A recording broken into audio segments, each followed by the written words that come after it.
أعوذ بالله من الشيطان الرجيم بسم الله الرحمن الرحيم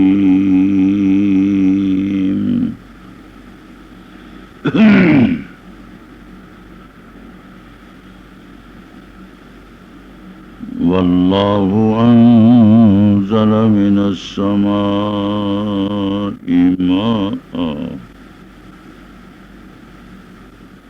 فأحيا به الأرض بعد موتها إن في ذلك لآية لقوم يسمعون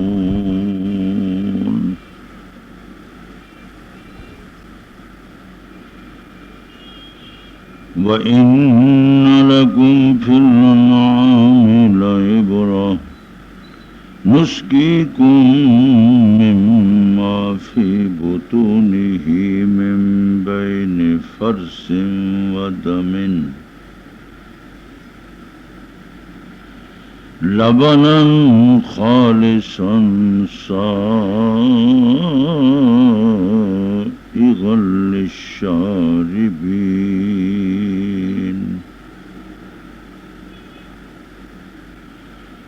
ومن ثمرات النخيل والأعناب تتخذون منه سكرا ورزقا حسنا إن في ذلك لآية لقوم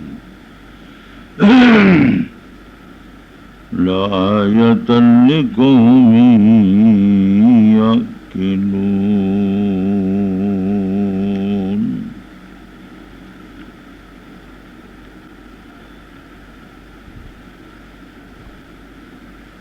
اللہ نے اتارا آسمان سے پانی، پھر اس پانی کی وجہ سے زمین کو زندگی دی، اس کی موت کے بعد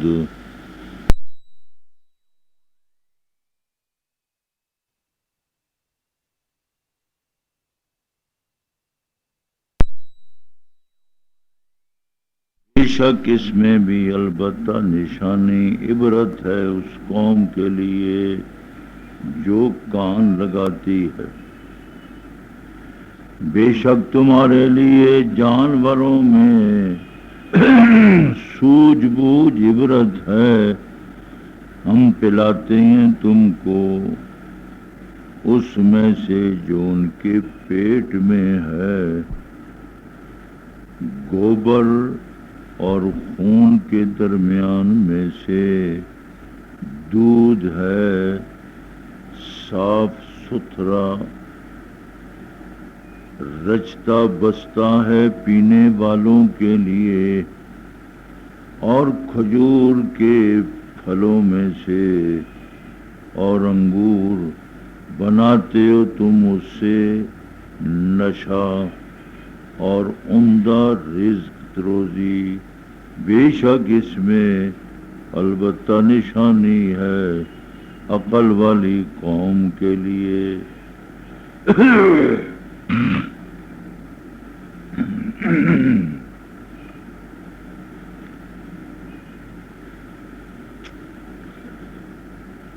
قرآن مقدس نے مسلسل پیچھے نبوت کا، رسالت کا ذکر کرتے ہوئے اس کے ساتھ ساتھ ہی انبیاء سابقین کا ذکر فرمایا، لیکن شیطان نے پہلی امتوں کے اعمال کو، ان کی شرکیہ اعمال، کفریہ اعمال، غیر شرعی اعمال کو بنا سنوار کر ان کے سامنے پیش کیا، اور مسلسل وہ اپنے عقیدے پہ ڈٹے رہے۔ اللہ نے پھر ان کو عذاب دردناک دیا۔ اب اللہ تبارک و تعالیٰ نے آخری کتاب قرآن پاک، قرآن مقدس، قرآن عزیز حضور پاک صلی اللہ علیہ وسلم کے قلب منور پر اتارا ہے، اور حضور اس کو کھول کھول کر بیان فرما رہے۔ تو رسالت قرآن، اس میں روحانی تربیت، روحانیت کو حاصل کرنا ہے تو وہ رسالت سے حاصل ہوتی ہے، قرآن سے حاصل ہوتی ہے۔ تو یہ روح کی تربیت تھی۔ اس وقت جو آیات پڑھی ہیں اس میں مادے کا ذکر، جسمانی تربیت، غذا، ثمرات اور طعام، اللہ کریم نے اس کا ذکر فرما دیا کہ قرآن مقدس سے اپنی روحانیت کو صاف کرو، توحید کا عقیدہ اپناؤ، خدا کی ایک ذات پر یقین رکھو کہ اللہ ایک یکتا، اس کا کوئی شریک، اس کا کوئی ساجی، اس کے کوئی ہم پلہ، اللہ کا کوئی پارٹنر اور اللہ کا کوئی شریک نہیں۔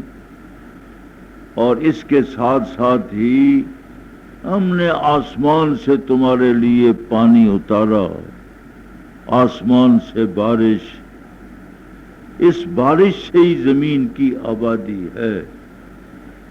زمین کا آسمان کا آپس میں تعلق ہے، جوڑ ہے، ربط ہے۔ اگر دونوں کا جوڑ الگ ہو جائے، منتشر ہو جائے، پھر زمین سے کوئی چیز پیدا نہیں ہوگی۔ جب زمین سے کوئی چیز پیدا نہیں ہوگی تو پھر زمینی مخلوق کیا کھائے گی؟ اس لیے قرآن عزیز فرماتا ہے کہ ہم نے زمین پر بارش نازل فرما کر زمین مردہ ہونے کے بعد اس کو نئی زندگی دی، نئی قوت دی، اس میں رطوبت آ گئی، کھیتی باڑی آ گئی، آپ نے بیج ڈالا، اس میں وتر ہے، اور ڈالتے ہی زمین حرکت کرتی ہے، اپنی قوت کے ساتھ کھیتی کو پیدا کرتی ہے۔ ان فی ذلک لآیۃ لقوم یسمعون، دیکھو بارش کا برسانا، پھر زمین کے اندر بارش کو محفوظ کر لینا، دسا دینا، زمین کو مردہ ہونے کے بعد دوبارہ زندگی دینا، یہ اللہ کی قدرت ہے، اور اللہ تبارک و تعالی کی آیات قدرت میں سے ایک آیت قدرت۔ اسی سے آپ اللہ تبارک و تعالی کی توحید اور خدا کا احد ہونا، ایک ہونا آپ سمجھ سکتے ہیں۔ لیکن یہ نشانی اسی قوم کے لیے ہے جو توجہ دیتی ہے، کان دھرتی ہے، سنتی ہے۔ نزول قرآن کے وقت تو وہ کافر تھے، مشرک کپڑے اپنے کانوں میں ٹھونس لیتے تھے کہ حضور پاک صلی اللہ علیہ وسلم کی آواز ہمارے کانوں تک نہ پہنچے۔ تو اندازہ فرمائے، اس آیت کریمہ کا ذکر کرنے کے بعد، مادے کا ذکر کرنے کے بعد، ایک آفاقی دلیل بیان کرنے کے بعد قرآن عزیز نتیجے کے طور پر کہتا ہے ان فی ذلک لآیہ۔ لوگوں غور کرو، توجہ کرو، دھیان دو، خدا نے تمہیں عقل دی ہے، نظر دی ہے، فکر دی ہے، سوچ دی ہے، اپنی سوچ، فکر، نظر کو دوڑاتے ہوئے یقیناً اس میں تمہارے لیے دلیل ہے، نشانی ہے۔ لیکن جو عقل سے کام لے گا، جو سننے والا ہے، دماغ سے کام لینے والا ہے، اسی کے لیے یہ عبرت بھی ہے، نشانی بھی ہے۔ آگے قرآن مقدس نے جانوروں کا ذکر فرما دیا. تمام جانور وَإِنَّ لَكُمْ فِي الْأَنْعَامِ لَعِبْرَةً، یہ جو جانور ہے ان جانوروں کے اندر بھی بڑا سبق ہے اور سوجھ بوجھ ہے اور بڑا علم ہے. فرمایا کہ یہ جانور سورہ انعام میں گزر گیا. پہلے بھی میں نے بتلا دیا تھا کہ 8 جوڑے ثمانیت ازواج، 8 جوڑوں کا ذکر کیا. اس میں اونٹ بھی ہے، اونٹنی بھی ہے، گائے بھی ہے، بھینس بھی ہے اور اس کے ساتھ بیل بھی ہے، بکری، بکرا، بھیڑ اور دمبا. تو دیکھو قرآن مقدس کہتا ہے کہ ان جانوروں کے اندر تمہارے لیے بڑی سوجھ تھی، بوجھ. ہم یہ گھاس کھاتے ہیں، موٹا جو گھاس ہے اس گھاس کو کھا کر پھر ان کا پیٹ بھرنے کے بعد اللہ تبارک و تعالیٰ کی قدرت کا اندازہ لگائیں. خداوند قدوس نے بکری، گائے، بھینس کے اندر، اونٹنی کے اندر ایسی مشینری فٹ کر دی ہے، وہ خود کار مشینری ہے، خود کار جنریٹر لگا ہوا ہے. اور وہ خود کار جنریٹر ایسا ہے کہ گھاس کو اس سے جو مقصود ہے، وہ مقصود مطلوب خون ایک طرف چلا جاتا ہے، دودھ ایک طرف چلا جاتا ہے، چھنتا ہوا ایک طرف گوبر چلا گیا. تو مادہ جانوروں نے جب گھاس کھایا، غلہ کھایا، غلہ کھانے کے بعد گوبر ایک، فضلہ ایک طرف، خون ایک طرف، دودھ ایک طرف، درمیان میں دودھ ہے، ایک طرف گوبر ہے، ایک طرف خون ہے. لیکن قرآن مقدس ارشاد فرماتا ہے کہ اللہ تبارک و تعالی نے مادہ جانوروں کے پیٹ میں ایسی مشینری فٹ کر دی، ایسی مشینری کہ کس قدر صاف ستھرا دودھ وہ تھنوں کی طرف منتقل ہوتا ہے، چڈے کی طرف منتقل ہو جاتا ہے. اس میں کوئی گوبر کی ملاوٹ بھی نہیں اور خون کی ملاوٹ بھی نہیں، ذرہ برابر بھی. معمولی سے معمولی کوئی آمیزش، کوئی ملاوٹ ہو اس میں کچھ نہیں. ہاں دودھ دنیا میں آ گیا، دودھیوں کے پاس آ گیا، انہوں نے ملاوٹ کر لی. باہر آیا تو باہر کی فضا نے اس میں کوئی ملاوٹ کر دی. لیکن جب تک مادہ کے اندر وہ دودھ موجود ہے وہ بالکل محفوظ، اور اس دودھ کے اندر تمام تر غذا کے انواع، لحمیات اس میں ہے، نمکیات اس میں ہے، ہر چیز جس کی بدن کو ضرورت پڑتی ہے سب چیزیں اللہ کریم نے دودھ کے اندر رکھی ہوئی ہیں. دیکھو بچہ پیدا ہوتا ہے، قرآن پاک کہتا ہے والوالدات یرضعن اولادہن حولین کاملین.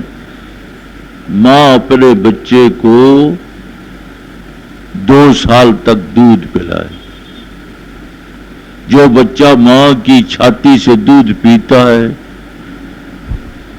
اس کے منہ میں دودھ جاتا ہے، وہ صاف ستھرا پورا پورا بچہ ماں کا دودھ پینے والا. وہ اسباب کی زندگی میں بیمار نہیں ہوتا، توانا تندرست. ہاں کوئی تکلیف آ جائے گی تو تکلیف آتی ہیں اللہ کی طرف سے. اب ڈاکٹر بھی یہی کہتے ہیں کہ جو بچہ بچی ہے ماں کے دودھ کا کوئی بدل نہیں، ماں پلائے ماں پلائے. پھر وہ پوٹیوں سے تکلیف سے ہر طرح کی وہ بچہ محفوظ رہتا ہے. جب بچے کو اوپرا دودھ پلایا جاتا ہے تو وہ اوپرا دودھ جو ہے نامعلوم. ہمارے پاکستان میں جو ہمیں دودھ پلایا جاتا ہے اس میں کیا کیا چیز پڑی ہوئی ہے اللہ جانتا ہے. یہ تو قیامت کے دن جا کر عقدہ کھلے گا کہ کتنا پانی ڈالا، کیا ڈالا، کہاں سے ڈالا. اس لیے قرآن عزیز نے جانوروں کے دودھ کے بارے میں تعریف کرتے ہوئے کہ من بین فرث و دم لبن،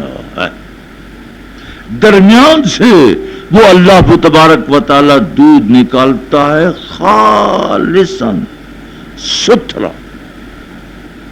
خالص کے معنی نہ اس میں گوبر کی ملاوٹ نہ اس میں خون کی ملاوٹ. سائغن، سائغ کے معنی خوشگوار، رچتا بستا. جب آپ منہ میں ڈالتے ہیں پیتے ہیں تو دل دماغ خوش ہوتا ہے، خود بخود اترتا ہے. پیٹ میں اترتے ہوئے کوئی تکلیف نہیں، کوئی تنگی نہیں. لیکن قرآن پاک نے جہنم کا ذکر کرتے ہوئے کہ جہنمیوں کو جب پیاس لگے گی تو ان کو پیپ پلائی جائے گی. الیاذ باللہ، الیاذ الامان الحفیظ. اللہم انا نعوذ بک من عذاب جہنم، اللہم انا نعوذ بک من عذاب جہنم. اور قرآن پاک ارشاد فرماتا ہے جب پیپ ان کو پلائیں گے لا یکاد یسیغہ، دیکھو نا وہ نیچے اترے گی نہیں. اللہ. اب اس کے مقابلے میں یہاں غور فرمائے کہ اللہ کریم نے اپنی قدرت کاملہ سے اور اللہ تبارک و تعالیٰ کے مظاہر قدرت میں سے دودھ بھی مظہر قدرت ہے، خدا کی توحید کی دلیل اور علامت ہے کہ خالصاً سائغاً للشاربین، بہت ہی ستھرا اور خوشگوار، خود بخود نیچے جانے والا، پینے والے کو مزہ آتا ہے. اللہ، صاف ستھرا دودھ ہے. دودھ کا اپنا ذائقہ ہے. پہلے بھی ذکر کیا تھا کہ حدیث پاک میں آتا کوئی شخص دودھ کا تحفہ دے نا تو ہدیہ دودھ کا دیتا ہے، انکار نہ کرو، لے کر پی لو. اور پھر پینے کے بعد کیا ہے جو دودھ کی دعا ہے پینے کے بعد وزدنا منہ، اے اللہ دودھ پلایا اور پلاؤ اور پلاؤ اور وزدنا منہ. لیکن اسی کے مقابلے میں کھانا کھلایا کسی نے تو وہاں کیا ہے کھانا عمدہ سے عمدہ آپ نے کھا لیا، بڑے آپ پرائم منسٹر ہاؤس میں چلے گئے، ایوان صدر میں چلے گئے، کسی بڑی دعوت پہ چلے گئے جہاں کئی پلیٹیں لگی ہوئی تھی، کئی کھانے تھے، 100 سے زیادہ کھانا چنا ہوا ہے، اتنا اعلیٰ عرفہ کسی شہنشاہ بادشاہ کا کھانا کھایا تو پھر بھی دعا میں موجود ہے. آپ نے فرمایا یہ دعا کرو وَأَطْعِمْنَا خَيْرًا مِّنْهُ. اللہ، اے اللہ اس سے بہتر کھانا کھلا، اس سے بہتر کھانا کھلا. لیکن دودھ کے بارے میں وزدنا منہ، معلوم ہوا کہ دنیا کے اندر دودھ سے بڑھ کر کوئی بڑی نعمت بڑا طعام نہیں ہے. سب سے اعلیٰ عرفہ عمدہ طعام جو ہے وہ دودھ ہے. اللہ، پھر آگے دودھ کی کئی چیزیں بن جاتی ہیں. آگے اللہ نے دماغ انسان کو دیا، دودھ سے دہی بن گیا، لسی بن گئی، اسی سے گھی نکلتا ہے، مکھن نکلتا ہے، اسی سے اور کئی چیزیں بن جاتی ہیں. رس ملائی بن گئی اور کلفے بن گئے. نامعلوم بازار میں کیا کچھ بنا ہوا دودھ کا، ہے دودھ ہی، اصل تو دودھ ہی ہے. لیکن دودھ خراب ہو جاتا ہے، دودھ خراب ہو جاتا ہے. چند گھنٹے اگر اس کو سنبھالا نہ جائے تو وہ خراب ہو جائے گا. آگے آ رہا ہے، کل کے درس میں آئے گا، شہد کی بات آئے گی. وہ شہد بھی اللہ کی قدرت ہے. اللہ کے مظاہر قدرت میں سے شہد بھی مظہر قدرت ہے. لیکن شہد یہ ہے کہ وہ خراب نہیں ہوتا. جتنا پرانا ہوگا اتنا ہی طاقتور اور توانا اور خوب ہے.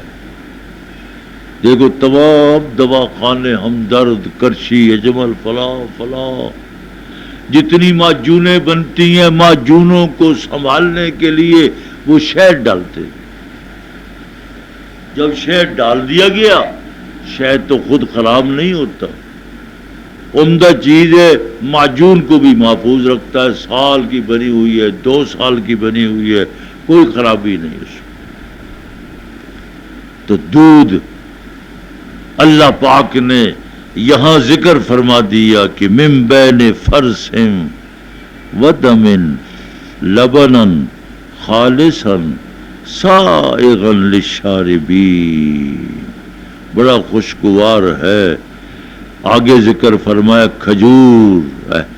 آج کل کھجور جو ہے، رمضان آ گیا مہنگی ہو گئی. اللہ، کیونکہ ہر آدمی کھجور سے روزہ افطار کر رہا ہے. حضور پاک صلی اللہ علیہ وسلم کی سنت، تو آپ کو کھجور مل گئی، ڈوکا مل گیا، ڈوکے سے کھجور سے روزہ کھولا. اگر ڈوکا کھجور نہ ملا، تازہ نہ ملی، تو پانی سے آپ نے روزہ کھولا. تو پانی سے، یہ جو ہمارے معاشرے میں مشہور ہے کہ نمک سے روزہ کھولو، یہ خانہ زاد بات ہے.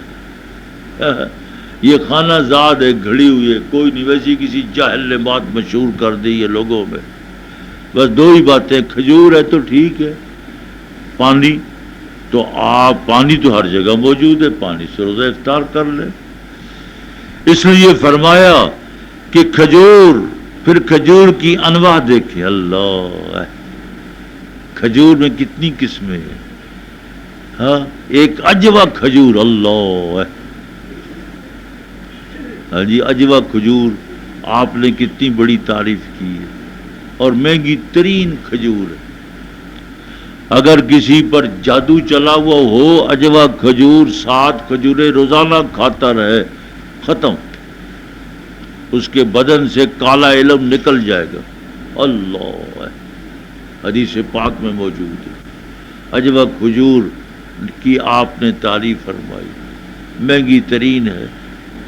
آپ کے بھی ڈیرہ اسماعیل خان میں 1 پاؤ کی کھجور ہے. اللہ، 1 پاؤ، آدھا پاؤ کی کھجور. اندازہ لگائیں، گٹلی چھوٹی سی. اب کھجور کھانے میں مزہ بھی آتا ہے. کھجور ہے کہ یہ تو خدا کی طرف سے ایک حلوہ. ہاں جی. تو اللہ نے فرمایا والعناب، انگور، تتخذون منہ سکرا. سورہ نحل مکی ہے. مکی سورت میں ابھی تک شراب کی حرمت نہیں ہوئی تھی. اس زمانے میں کھجور کا پانی نکال کر لوگ شراب بناتے تھے، انگور کو کشید کر کے شراب بناتے تھے. تو مرحلہ وار تدریجاً آہستہ آہستہ پھر یہ شراب کی حرمت ہوئی. سورہ مائدہ میں گزر چکا ہے آخری بار. فَهَلْ أَنْتُمْ مُنْتَهُونَ، کیا ابھی تم باز نہیں آؤ گے؟ صحابہ نے سنا، فرمائے انتہینا انتہینا انتہینا. مٹکے گھروں میں بڑے پڑے ہوئے تھے، مدینہ طیبہ کی گلیوں میں سب نے مٹکے انڈیل دیے. روایت میں آتا ہے کہ جب بھی بارش ہوتی تھی تو مدینہ طیبہ کی گلی کوچے میں وہ شراب کی اپنی مخصوص جو کراہتے پھر وہ پھیل جاتی تھی. بڑے بڑے کاروبار تھے، گودام بھرے ہوئے تھے، لیکن صحابہ کرام رضوان اللہ علیہ مجمعین کا کردار بھی دیکھیں، کتنا بلند کردار ہے. کوئی ہیلا نہیں کیا، کچھ نہیں کیا. حرام ہوئی، قرآن نے اعلان کیا، حضور نے منادی ایک صحابی کو حکم دیا، جاؤ گلیوں میں پھیل جاؤ.